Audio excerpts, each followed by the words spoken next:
Boleh buka kamera kejap, kejap.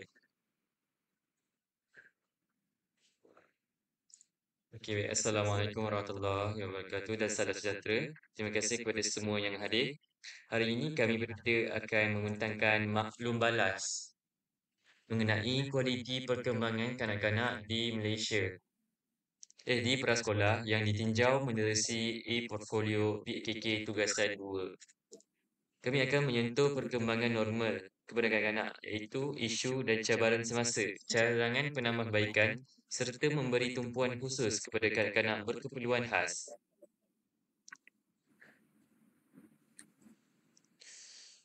Di peringkat awal, penting untuk memahami kerangka amalan bersesuaian perkembangan ABP. ABP ialah pendekatan pengajaran yang disesuaikan dengan umur, keperluan individu serta latar belakang sosial budaya kanak-kanak. Dan tujuan ABP ialah memastikan setiap kanak-kanak belajar mengikut kemampuan dan bukan semata-mata mengikut silibus. Pendekatan ini selaras dengan kaedah Montessori di mana guru berperanan sebagai pembimbing dan murid diberi peluang untuk meneroka belajar secara aktif dan holistik. Dalam e-portfolio PKK yang kami buat, sebahagian besar maklumat disusun mengikut tunjang perkembangan umur. Kanak-kanak 0 hingga 2 tahun belajar melalui deria, mengenal wajah dan suara serta mula duduk, merangkak dan berjalan. Bagi kanak-kanak 3 hingga 5 tahun, um, pembelajaran melalui bermain dan eksplorasi dan mereka mula mengenal warna, bentuk, nombor dan mengasah kemahiran berkawan serta berkongsi. Kumpulan 6 hingga 8 tahun pula menonjolkan peningkatan kognitif. Mereka membaca, menulis, mengira, mengawal emosi dan memahami peraturan sosial. Kanak-kanak 9 hingga 12 pula 9 hingga 12 tahun pula mula berfikir secara logik, menyelesaikan masalah mudah, membina kronologi, konsep, diri dan harga diri. Dan mereka mula memahami tahap perkembangan ini penting supaya guru merancang aktiviti yang sesuai. Okey, seterusnya saya serahkan kepada rakan saya, Muhammad Fahim, untuk mem, mem, mem, mentangkan penilaian maklum balas tentang penilaian semasa pusat dan isu cabaran. Okey, baiklah. Terima kasih, Fatis. Okey, saya Muhammad Fahim bin Arifin akan menerangkan tentang dapatan penilaian semasa pusat dan isu cabaran yang terdapat dalam e-portfolio. Penilaian ini berdasarkan pemerhatian di prasekolah SK Rimba Terjun. Gambar dalam e-portfolio menunjukkan suasana pembelajaran yang ceria, murid yang menggunakan aktiviti permainan dan kraft sambil mematuhi SOP kesihatan. Dapatan penilaian menunjukkan bahawa kursus ini menyediakan jadual ABP yang lengkap. Namun, penggunaan teknologi digital masih terhad kepada aktiviti asas. Guru cenderung memfokuskan kepada permainan tradisional dan manual. Kajian dalam e-portfolio menggariskan bahawa setiap aktiviti perlu menggabungkan domain kognitif, afektif dan psikomotor. Kanak-kanak perlu membina kefahaman melalui penerokaan, merasai emosi positif serta menggunakan kemahiran motor halus dan kasar dalam permainan. Namun, penilaian terhadap kesediaan pusat untuk kanak-kanak berkeperluan khas mendedahkan kekurangan. Walaupun jadual ABP seimbang, sokongan khusus seperti alat komunikasi augmentatif, papan visual dan jadual bergambar masih terhad. Bagi kanak-kanak dengan autism atau gangguan pembelajaran, mereka memerlukan isyarat visual, jadual bergambar, video modeling dan permainan digital interaktif untuk memupuk kemahiran sosial, tingkah laku dan kognitif. Selain itu, pentaksiran perkembangan masih dibuat secara manual. Guru disaran menggunakan e-portfolio untuk menjejak perkembangan individu, membuat naik foto atau video aktiviti serta berkongsi dengan ibu bapa.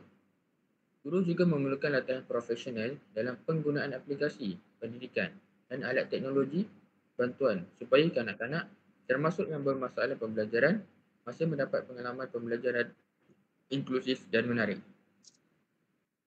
Dalam bahagian isu dan cabaran, e-portfolio menyoroti beberapa hambatan yang menjejaskan kualiti pembelajaran. Antaranya ialah infrastruktur digital terhad. Kekurangan peranti dan sambungan internet yang lemah menyebabkan kanak-kanak tidak semua mempunyai akses. Kajian menunjukkan 75% murid prasekolah terdedah kepada telefon pintar sebelum usia 5 tahun dan menggunakan peranti 4 hingga 5 jam sehari.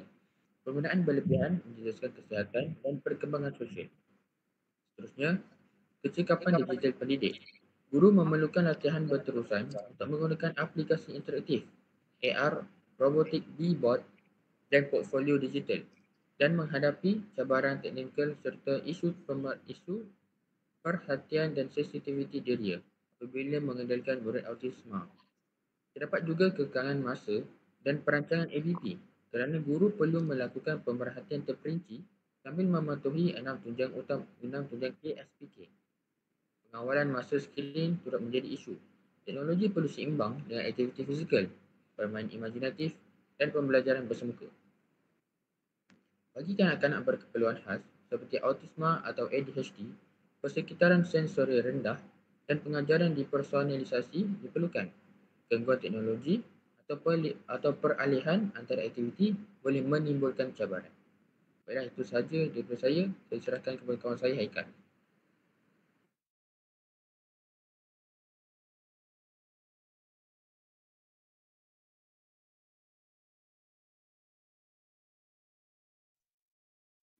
Baik, terima kasih Fahim. Seterusnya saya akan menerangkan pula cadangan penambahbaikan yang dicadangkan dalam e-portfolio. Pertama, e-portfolio mencadangkan pembinaan ruang pembelajaran digital. Kita boleh menyediakan sudut teknologi dengan tablet atau laptop ataupun papan putih interaktif ataupun robot billboard dan kit AR untuk pembelajaran berasaskan projek. Kedua, e-portfolio itu sendiri. Guru digalakkan membangunkan sistem e-portfolio bagi mendokumentasikan perkembangan kanak-kanak melalui foto, video, hasil kerja dan refleksi dan juga berkongsi dengan ibu bapa. Ketiga, cadangan pembelajaran digital kreatif. Kita juga boleh menggunakan aktiviti bercerita digital seperti book creator, pengkodean awal dengan Scratch CR, muzik digital dan simulasi sains. Keempat, kita juga boleh memperkenalkan projek STEM dan robotik. Contohnya seperti Beboard, Cubeto atau Lego Wido untuk memperkasakan kemahiran penyelesaian masalah dan kerjasama dalam diri kanak-kanak. Kelima, kita boleh melaksanakan latihan pendidik dan ibu bapa menerusi bengkel literasi digital dan modul profesional mengenai ABP serta teknologi bantuan. Cadangan seterusnya ialah sokongan khas. Kita juga boleh menyediakan aplikasi Augmentative and Alternative Communication iaitu AAC ataupun jadual visual digital atau video modeling dan juga persekitaran sensori rendah untuk kanak-kanak berkeperluan khas. E-portfolio juga menekankan bahawa aplikasi interaktif memberi pengalaman pembelajaran melibatkan jeria serta antarmuka beserta kanak-kanak. Benda ini membantu kanak-kanak untuk menyampaikan idea melalui gambar dan suara serta dapat mengembangkan kemahiran digital kanak-kanak dari usia muda lagi. Sebagai tambahan, cadangan terperinci daripada saya menyarankan supaya yang pertama menyediakan sudut pembelajaran digital dengan tablet atau komputer riba ataupun papan interaktif dan juga robot keyboard yang disesuaikan mengikut keperluan pembelajaran. Kedua, saya menyarankan untuk menggunakan e-portfolio individu melalui platform seperti Google Sites ataupun Seesaw supaya ibu bapa dapat memberi maklum balas secara interaktif. Dan yang akhir ketiga, kita juga boleh mengadakan aktiviti pengkodan serta teknologi lain seperti AR dan robotik untuk meningkatkan minat kanak-kanak dalam STEM. Saya daripada saya. Seterusnya, saya akan singkat kepada Fakir. Terima kasih Haris. Seterusnya saya akan memberi marah balas tentang ciri-ciri dan pengesanan awal kanak-kanak berkeperluan khas di prasekolah. Maaf, kanak-kanak berkebutuhan khas dan kategorinya. Sekarang kita fokus menurut peraturan-peraturan pendidikan khas, murid berkeperluan khas ialah murid yang diperlakukan oleh pengamal perubatan, ahli optik, ahli audiologi atau ahli psikologi sebagai murid yang mempunyai ketidakupayaan penglihatan, pendengaran, pertuturan, ketidakupayaan fizikal atau masalah pembelajaran atau gabungan beberapa ketidakupayaan.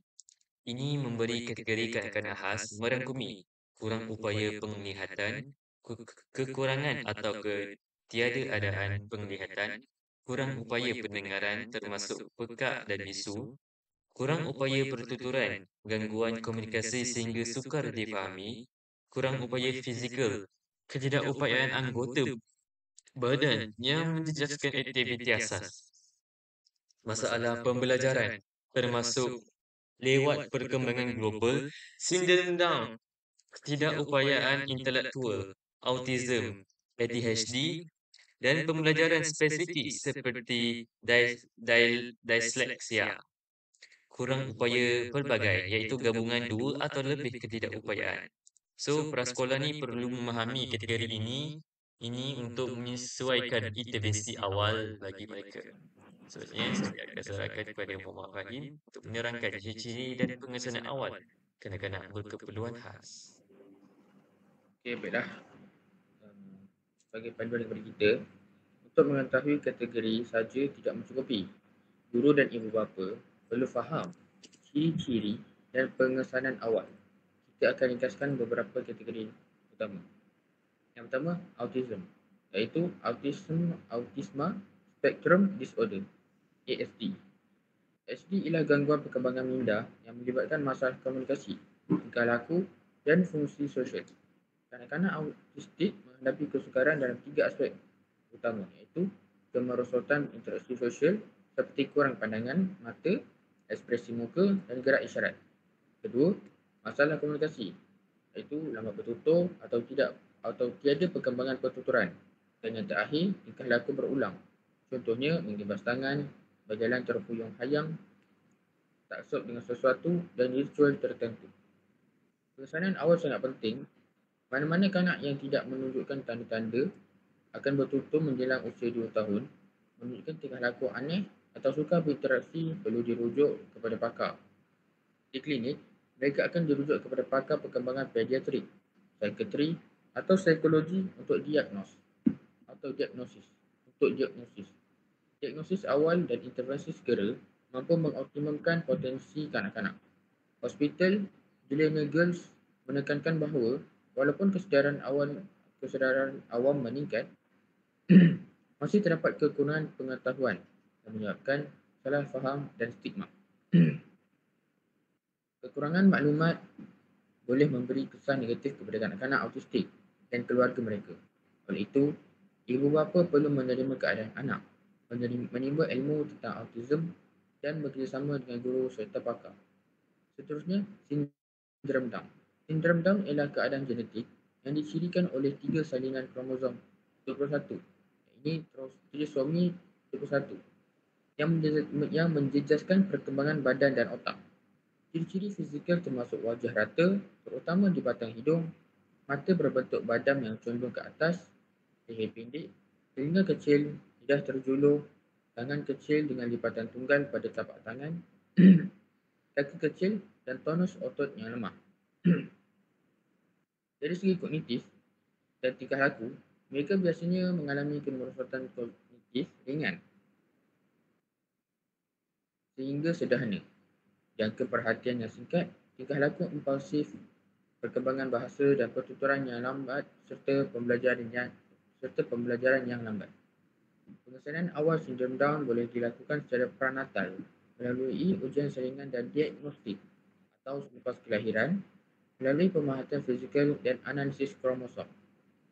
Intervensi awal seperti terapi pertuturan dan bahasa boleh membantu kanak-kanak mengembangkan kemahiran komunikasi. Ibu bapa digalakkan mendapatkan sokongan komuniti. Seperti contohnya UPM melaporkan bahawa Hari Kesedaran Autisma walaupun tentang autism menekankan kepelbagaian kepelbagaian neurodiversity serta keperluan mendirikan ruang selamat dan mendidik masyarakat. Prinsip yang sama boleh digunakan untuk sindrom Down. Ini sokongan sosial dan penerimaan membantu perkembangan. Seterusnya ADHD, iaitu Attention Deficit Hyperactivity Disorder. ADHD merupakan gangguan perkembangan saraf yang menjejaskan tingkah laku dan perkembangan kanak-kanak. Kanak-kanak ADHD menunjukkan tanda-tanda ketidakupayaan berterusan untuk mengelakkan tumpuan atau perhatian serta tingkah laku hyperaktif dan impulsif. Gejala utama termasuklah terlalu aktif, tingkah laku impulsif atau pemarah serta ketidakupayaan untuk menumpukan perhatian. Akibatnya, kanak-kanak ADHD menghadapi cabaran dalam kawalan tingkah laku, hubungan interpersonal dan prestasi akademik. Mereka mungkin mempunyai masalah pembelajaran tapi tidak cemerlang di sekolah. Mereka mungkin mempunyai masalah pembelajaran, tidak cemerlang di sekolah, ketidakupayaan untuk memahami akibat salah laku, tingkah laku agresif dan kesukaran berkawan.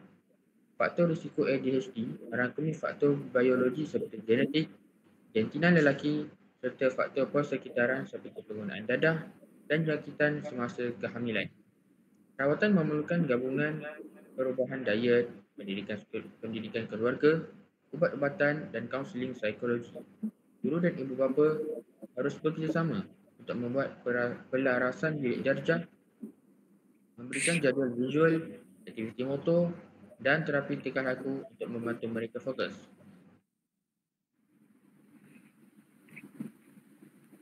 Okey, baiklah. Itu sahaja apa yang saya ingin kongsikan. Seterusnya Haikal. Haikal.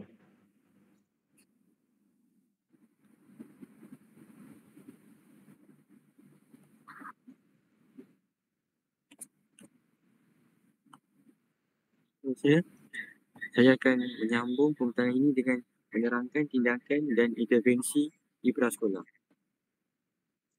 Pertama, kita boleh menggunakan portfolio untuk penilaian berterusan. Sebagai guru, kita boleh merekod kemajuan setiap kanak-kanak, memuat naik contohnya foto atau video, aktiviti dalam kelas dan seterusnya berkongsi dengan ibu bapa supaya ibu bapa boleh melihat perkembangan anak mereka, memberikan maklum balas dan bekerjasama untuk merancang intervensi. Kedua, kita sebagai guru juga boleh menyediakan alat bantuan digital. Contohnya seperti tablet, papan interaktif, robot billboard, aplikasi AR ataupun bahan pembelajaran digital kreatif. Dengan menyediakan alat bantuan ni, kita boleh membantu kanak-kanak belajar melalui penerokaan serta memberi rangsangan visual dan audio yang menarik. Ketiga, kita juga boleh menyediakan sokongan untuk kanak-kanak berkeperluan khas. Kita kena pastikan dekat dalam prasekolah ada alat komunikasi augmentatif iaitu AAC ataupun jadual visual digital, video modeling ataupun pensekitaran sensori rendah. Untuk kanak-kanak autism dan ADHD, kita boleh menyediakan jadual rutin bergambar, video peralihan jelas dan aktiviti yang terstruktur untuk membantu kurangkan kebimbangan mereka dan tingkah laku yang mengelirukan. Seterusnya kita akan teruskan pembincangan dengan kesimpulan dan refleksi. Okey, terima kasih korang Fahim dan Haris. Sebenarnya kita akhiri dengan malam-malam kita dengan kesimpulan. Okey, sebagai penutup, integrasi teknologi digital ni dalam pendidikan awal kanak bukan sekadar menyediakan peranti tapi ia memerlukan perancangan yang teliti iaitu mematuhi KSPK dan ABP serta penglibatan semua pihak. Apa pandangan awak pula, Fahim? Okey, kepada guru, terutama sekali guru yang baharu, mereka perlu dilatih secara berterusan untuk menggunakan teknologi, termasuk perisian bantuan bagi kanak-kanak berkeperluan khas. Manakala, ibu bapa perlu dilibatkan melalui e-portfolio untuk mendapatkan maklum balas dua hala. Apa pula pendapat awak, Haikal? Bagi saya, kita bolehlah menggabungkan aplikasi interaktif, contohnya macam AR, robotik, jadual visual, digital ataupun aktiviti perkuatan secara seimbang dengan permainan tradisional untuk menggalakkan pembelajaran aktif, kreatif dan holistik. Keselamatan cyber, akses saksama dan perlindungan data kita mesti diberi perhatian.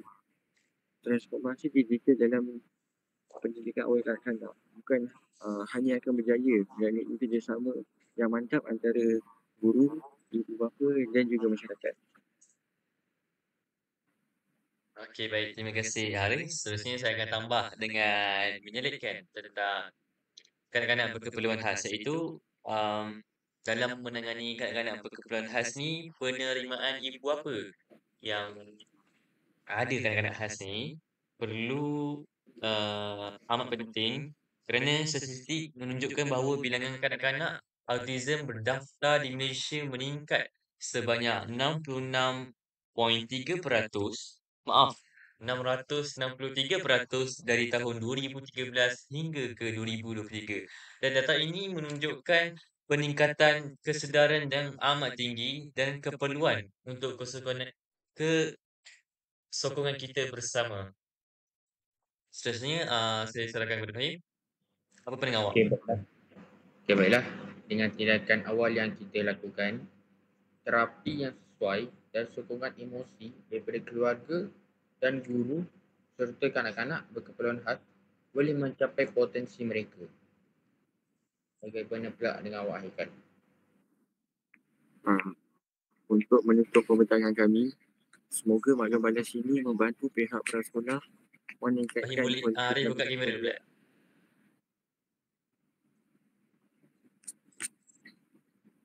Dia buka lah. Dah tutup. Dah. Bagi mengakhiri pembincangan kami, semoga maklum balas ini membantu pihak prasekolah meningkatkan kualiti pembelajaran dalam kelas, seterusnya memupuk perkembangan holistik dan juga dapat mewujudkan persekitaran inklusif buat semua kanak-kanak. Sekian itu sahaja daripada kami. Terima kasih. Sekian, terima kasih. Terima kasih. Assalamualaikum. Sebelum kena pengenangan ni Sekejap. Dah.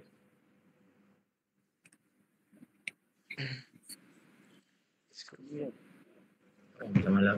Aku nak makan ni.